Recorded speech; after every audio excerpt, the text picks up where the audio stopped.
ربك لقضي بينهم فيما فيه يختلفون ويقولون لولا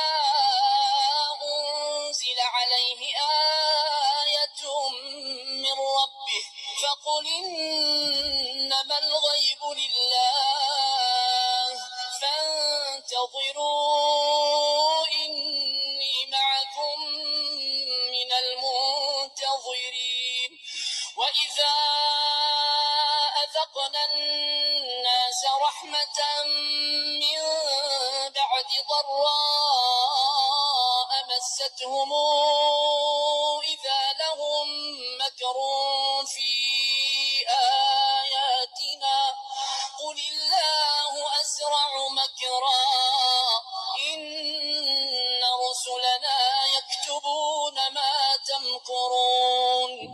هو الذي يسيركم في